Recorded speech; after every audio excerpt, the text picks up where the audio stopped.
সরকার ৬ মাস ধরে সময় নষ্ট করেছে, কোনো পরিবর্তন হয়নি বলছেন মান্না। জামাতকে মুনাফিক বললেন রিজভী। জানাবো হাসিনার পতনের ৬ মাস ঢাকায় সেদিন কি ঘটেছিল, এবং সর্বশেষ জানাবো জ্যেষ্ঠতা লঙ্ঘনের অভিযোগে কমিটি থেকে পদত্যাগ বিএনপি নেতার। শুনছিলেন সংবাদ শিরোনাম, এবারে বিস্তারিত। সরকার ৬ মাস ধরে সময় নষ্ট করেছে, কোনো পরিবর্তন হয়নি বলছেন মান্না। নাগরিক ঐক্যের সভাপতি মাহমুদুর রহমান মান্না বলেছেন, ৬ মাসে জনগণের জীবনযাপনের কোনো পরিবর্তন হয়নি। এত বড় মানুষ, যিনি শান্তিতে নোবেল পেয়েছেন, যিনি অর্থনীতিতে অসাধ্য সাধন করেছেন, যার জন্য জনগণের মধ্যে জনগণের জীবনের স্বপ্ন প্রতিষ্ঠিত হয়েছে বলে সারা পৃথিবী স্বীকৃতি দিয়েছে, তিনি বাংলাদেশ মানুষের শান্তি আনতে পারেননি। ৬ মাস ধরে এ সরকার সময় নষ্ট করেছে, কিন্তু আরো অনেক দূর এগিয়ে যেতে পারত। মাহমুদুর রহমান মান্না বলেন, আন্দোলনের মধ্য থেকে, রক্তদানের মধ্য থেকে স্লোগান ছিল নতুন বাংলাদেশ চাই। নতুন বাংলাদেশ মানে কি? অতীতে যা জরাজীর্ণ, যা গণবিরোধী, যা ঘৃণার, কষ্টদায়ক, যা আমাদের বঞ্চনার কথা বলে, সে সবকিছু বদলে শামসুর রহমানের কবিতার মতো ফুলের বাগানের মতো, যেখানে বাস করে শান্তি পাবেন, বুক ভরে নিঃশ্বাস নিতে পারবেন, যেখানে আমাদের চাকরির খোঁজে ভূমধ্য সাগরে নৌকা ডুবে জীবন দিতে হবে না। তিনি বলেন, এখন প্রশ্ন হচ্ছে, আমরা কি সেই রকম দেশ করতে পারছি? আমরা কি সেদিকে যাচ্ছি? সবাই বলেছেন, দেশ যদি সংস্কার করতে না পারি, বদলাতে না পারি, তাহলে তো উন্নত দেশ হতে পারবে না। ১/১১ এর সময় ডক্টর ইউনূসকে বলা হয়েছিল, আপনি ক্ষমতা নেন। সামরিক বাহিনী পুরো রাত তাকে বুঝিয়েছিল, কিন্তু তিনি বলেছিলেন, মাত্র ৩ মাসে আমি ভালো কিছু করতে পারবো না, তাই দায়িত্ব নেব না। কিন্তু এবার প্যারিসের হাসপাতালে থাকার পরও ছাত্ররা তাকে ফোন করলো আর তিনি ক্ষমতা নিলেন। তারা আশা করেছে তিনি সংস্কার করবেন, এবং আমরাও যে দলেরই হই, যে মতেরই হই, ছোট বড় সবাই তাকে অকুণ্ঠভাবে সমর্থন করেছি। মান্না বলেন, ৬ মাস চলে গেছে, কিন্তু কোনো পরিবর্তন হয়েছে? প্রশাসন কি সংস্কার হয়েছে? ঘুষ ছাড়া কি কাজ হচ্ছে? এসব কিছুই বন্ধ হয়নি এখনো। আমি বলছি না ৬ মাসে সব দলকে বদলে দেওয়া যায়, কিন্তু আমি বলবো ৬ মাসে বদলাবার একটা সূত্র তো দেখতে পাবো।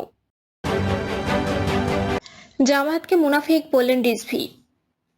ইসলামের নামে রাজনীতি করে জনগণের সঙ্গে মুনাফিকি করেছেন, জামায়াতকে উদ্দেশ্য করে বলেছেন বিএনপির সিনিয়র যুগ্ম মহাসচিব রুহুল কবির রিজভী। তিনি বলেন, গণতন্ত্র হলো বিষ মাখানো দুধের মাখনের মতো, নির্বাচনে যাবেন না বলেও বিগত সময়ে শেখ হাসিনার আঁচল ধরে নির্বাচনে গেছেন। প্রত্যেকটি সময় জনগণের সাথে মুনাফিকি করেছেন। তিনি বলেন, আপনারা ইশারা ইঙ্গিতে বিএনপিকে দোষারোপ করার চেষ্টা করেছেন। জনগণ জানে কারা নিজেদের অঙ্গীকার রক্ষা করে। খালেদা জিয়া জেল খেটেছেন, তারেক রহমান দেশ ছেড়েছেন, তবুও দেশকে রক্ষা করার জন্য কাজ করে যাচ্ছেন। নির্যাতিত ও অসহায়দের পাশে দাঁড়িয়েছে আমরা বিএনপি পরিবার, এই কার্যক্রম চলমান থাকবে। রিজভী বলেন, বাংলাদেশে আগে ছিল একজন শত্রুপক্ষ, এখন অনেক শত্রুপক্ষ থাকছে দেখতে হচ্ছে। সম্প্রতি দেখা গেছে একজন সরকারি কর্মকর্তা লিফলেট বিতরণ করেছে। আওয়ামী দোসরদের বিচারের আওতায় না আনায় তারা এরকম কাজ করার সাহস পায়। বর্তমান সরকার সকল কিছুতে ভ্যাট ট্যাক্স বসিয়ে নিম্ন আয়ের মানুষের সমস্যা সৃষ্টি করছেন। এগুলো কি আমরা প্রতিবাদ করব না? সমালোচনা করলে সরকার সচেতন হয়। হাসিনার পতনের ৬ মাস ঢাকায় সেদিন কি ঘটেছিল? ছাত্র জনতার রক্ত আর হাজারো প্রাণের বিনিময়ে বাংলাদেশে দীর্ঘ প্রায় ১.৫ দশকের স্বৈরাচারী ফ্যাসিবাদী শাসনের অবসান হয় ২০২৪-এর ৫ই আগস্ট। ওই দিন প্রধানমন্ত্রীর পদ থেকে পদত্যাগ করে দেশ ছেড়ে ভারতে পালিয়ে যান আওয়ামী লীগ সভানেত্রী শেখ হাসিনা। শেখ হাসিনার পতন ও ছাত্র জনতার বিজয়ের মাধ্যমে নতুন বাংলাদেশের ৬ মাস পূর্ণ হলো আজ। ঐতিহাসিক এ পথ পরিবর্তনের দগদগে স্মৃতি তাড়িয়ে বেড়াচ্ছে বাংলাদেশের মানুষকে। শেখ হাসিনার পতনের আনন্দে রাজধানী ঢাকা সহ সারা দেশের লাখ লাখ মানুষ আনন্দ প্রকাশে রাজপথে নেমে আসে ৫ই আগস্ট। বৈষম্যবিরোধী ছাত্র জনতার আন্দোলনে পুলিশ সহ আইন শৃঙ্খলা রক্ষাকারী বাহিনীর গুলি এবং আওয়ামী লীগের দলীয় সন্ত্রাসীদের হামলা ও গুলিতে শহীদ হয়েছেন আবু সাইদ, মুগ্ধ, অসীম সহ বহু শিক্ষার্থী এবং নানা পেশার ১,০০০-এরও বেশি মানুষ। আইন শৃঙ্খলা বাহিনী ও আওয়ামী লীগের সন্ত্রাসীদের তাণ্ডবে চোখের আলো নিভে গেছে ৪০০ জনের। মারাত্মক জখম ও আহত হয়েছেন ২৩ সহস্রাধিক মানুষ। পঙ্গুত্ব বরণ করতে হয়েছে অনেককে। এখনো শরীরে বুলেটের ক্ষত নিয়ে হাসপাতালে বিছানায় কাতরাচ্ছেন হাজারো মানুষ। সরকারি চাকরিতে কোটা সংস্কারের দাবিতে গত জুলাইয়ের গোড়ায় শুরু হওয়া শিক্ষার্থীদের আন্দোলনের মধ্যে জুলাই ২৩-এ তৎকালীন ক্ষমতাসীন আওয়ামী লীগ ও ছাত্রলীগের হামলায় রূপ নেয় গণবিস্ফোরণে। হাসিনা সরকারের অত্যাচার নিপীড়নের সঙ্গে যোগ হয় স্বৈরাচারের আজ্ঞাবহ কিছু অতি উৎসাহী পুলিশ ও আইন শৃঙ্খলা বাহিনীর কর্মকর্তার মানবাধিকার বিরোধী নৃশংসতা। এই নির্বিচার গণহত্যা, মানবতা বিরোধী অপরাধ নিশ্চিত করে শেখ হাসিনা সরকারের পতন। আওয়ামী লীগ সরকারের দমন পীড়নের সামনে রাজপথে বুক চিতিয়ে দাঁড়িয়েছিল স্কুল থেকে বিশ্ববিদ্যালয় পর্যন্ত পড়ুয়া শিক্ষার্থী সহ বিভিন্ন শ্রেণী পেশার মানুষ। তরুণ, যুবক, গৃহিণী, অভিভাবক সবাই স্বৈরাচারের রাহু মুক্ত হতে একজোট হয়েছিল রাজপথে। দেশব্যাপী ছড়িয়ে পড়া বৈষম্যবিরোধী ছাত্র আন্দোলনের চূড়ান্ত পর্বে উঠে আসে শেখ হাসিনা সরকারের পদত্যাগের এক দফা। এই গণদাবি সরকারের ভিত নাড়িয়ে দেয়। সরকারের পুলিশ ও দলীয় সন্ত্রাসীদের গুলি, হত্যার বিভৎসতায় ছাত্র জনতার আন্দোলন রূপ নেয় গণ অভ্যুত্থানে। প্রবল জনরোষের মুখে 5ই আগস্ট পদত্যাগ করেন শেখ হাসিনা। ছোট বোন শেখ রেহানাকে নিয়ে তিনি ওই দিন দুপুরে সামরিক বাহিনীর হেলিকপ্টারে করে দেশ ছেড়ে ভারতের নয়াদিল্লিতে গিয়ে আশ্রয় নেন। এরপর 8ই আগস্ট নোবেলজয়ী অর্থনীতিবিদ অধ্যাপক ডক্টর মোহাম্মদ ইউনূসের নেতৃত্বে গঠিত হয় অন্তর্বর্তী সরকার। নতুন সরকার রাষ্ট্রের গুরুত্বপূর্ণ ক্ষেত্রগুলোতে সংস্কার উদ্যোগ সহ বিভিন্ন কার্যক্রম সফলভাবে এগিয়ে নিচ্ছেন। বিভিন্ন সাংবিধানিক প্রতিষ্ঠানগুলোতে যুগোপযোগী করতে চলছে বিভিন্ন পদক্ষেপ। দেশের সর্বোচ্চ আদালত, নির্বাচন কমিশন নতুন নিয়োগের মধ্য দিয়ে জন আকাঙ্ক্ষার প্রতিফলন হয়েছে। ইতিমধ্যে বিচারক নিয়োগ সংক্রান্ত আইন প্রণয়ন, আন্তর্জাতিক অপরাধ ট্রাইব্যুনাল আইনকে যুগোপযোগী করা সহ বিভিন্ন কার্যক্রম সফলভাবে সম্পন্ন হয়েছে।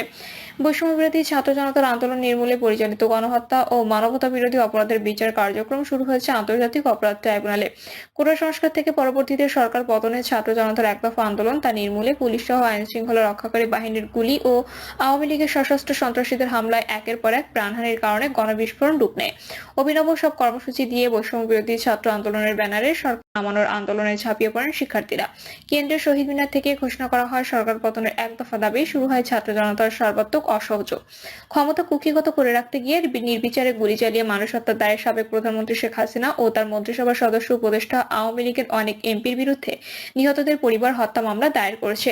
রাজধানী ঢাকা সহ সারা দেশে স্বৈরাচারী শাসক শেখ হাসিনার বিরুদ্ধে ইতিমধ্যে প্রায় 2 শতাধিক হত্যা মামলা হয়েছে। শেখ হাসিনা পরিবারের অনেক সদস্যের বিরুদ্ধে দুর্নীতির অভিযোগ অনুসন্ধান চলছে। এর মধ্যে স্বৈরাচারী সরকারের মন্ত্রী, এমপি সহ আইন শৃঙ্খলা রক্ষাকারী বাহিনীর বেশ কয়েকজন ঊর্ধ্বতন কর্মকর্তা গ্রেপ্তার হয়েছেন। রিমান্ডে বেরিয়ে আসছে আওয়ামী লীগ সরকারের সময় ক্ষমতাধর এসব ব্যক্তিদের দমন, পীড়ন, লুটপাট, দুর্নীতির চাঞ্চল্যকর তথ্য। এদিকে বিচারের কাঠগড়া থেকে বাঁচতে শেখ হাসিনা সরকারের পতনের আগে আওয়ামী লীগের অনেক মন্ত্রী এমপি বিদেশে পালিয়ে গেছেন। দেশে থাকা মন্ত্রী এমপিরাও রয়েছেন আত্মগোপনে। আইন শৃঙ্খলা বাহিনীর অভিযানে দেশের বিভিন্ন জায়গা থেকে গ্রেপ্তার হচ্ছেন তারা। এরই মধ্যে শেখ হাসিনার কূটনৈতিক পাসপোর্ট বাতিল করেছে অন্তর্বর্তী সরকার। এখন আর শেখ হাসিনার কোনো পাসপোর্ট নেই। শেখ হাসিনা দীর্ঘ শাসনামল জুড়ে ভোটাধিকার ও বাকস্বাধীনতা হরণ, বিরোধী দল ও বিভিন্ন মতাবলম্বীদের গুম, বিচার বহির্ভূত হত্যা ও পুলিশি নিপীড়ন, সরকারি পৃষ্ঠপোষকতায় ঋণের নামে ব্যাংক লুণ্ঠন, সরকার ঘনিষ্ঠতায় ব্যাপক দুর্নীতি, অর্থ পাচার, সচিবালয় থেকে বিচার বিভাগ পর্যন্ত বিভিন্ন রাষ্ট্রীয় প্রতিষ্ঠানের ব্যাপক দলীয়করণ, দ্রব্যমূল্যের ব্যাপক ঊর্ধ্বগতি, ভারতের সঙ্গে নতজানু পররাষ্ট্রনীতি ইত্যাদি কারণে ছিল তীব্র গণ অসন্তোষ।